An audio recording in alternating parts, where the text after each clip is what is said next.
ಗಂಡಸರೇ ಜಾಸ್ತಿ ಗೊರಕೆ ಹೊಡೆಯೋದು. ಆಲ್ಕೋಹಾಲಿಕ್ಸ್ ನಲ್ಲಿ ಗೊರಕೆ ಜಾಸ್ತಿ. ಸ್ಮೋಕ್ ಬಿಡಿ, ಆಲ್ಕೋಹಾಲ್ ಬಿಡಿ. ಇನ್ನು ಗೊರಕೆ ವಿಚಾರಕ್ಕೆ ಬಂದ್ರೆ ಮಹಿಳೆಯರು ಮತ್ತೆ ಪುರುಷರು ಅಂತ ತಗೊಂಡ್ರೆ ಪುರುಷರಲ್ಲಿ ಹೆಚ್ಚಿನವರು ಗೊರಕೆ ಹೊಡಿತಾರೆ ಮಹಿಳೆಯರಿಗೆ ಕಂಪೇರ್ ಮಾಡಿದ್ರೆ. ಇದಕ್ಕೇನಾದ್ರೂ ರೀಸನ್ ಇದೆಯಾ?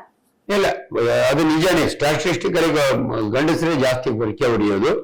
ಏನಂದ್ರೆ ಈ depends anatomy of the neck muscles ಅಂತೀವಿ ನಾವು.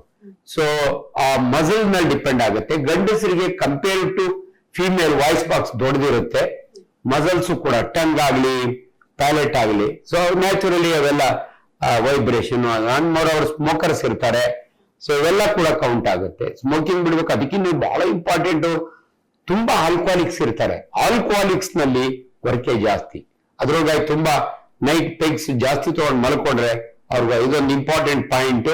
ದಯವಿಟ್ಟು ನಿಮ್ಗೆ ಗೊರಕೆ ನಿಲ್ಬೇಕಂದ್ರೆ ಸ್ಮೋಕ್ ಬಿಡಿ, ಆಲ್ಕೋಹಾಲ್ ಬಿಡಿ, ವೆಯ್ಟ್ ಕಡಿಮೆ ಮಾಡಿ, ವಾಕಿಂಗ್ ಮಾಡಿ, ಹೆವಿ ಊಟ ಮಾಡಬೇಡಿ. ಇವೆಲ್ಲ ಕೂಡ ಸೈಂಟಿಫಿಕಲಿ ಹೇಳುವಂತ ಎಕ್ಸ್ಪ್ಲನೇಷನ್ಸ್.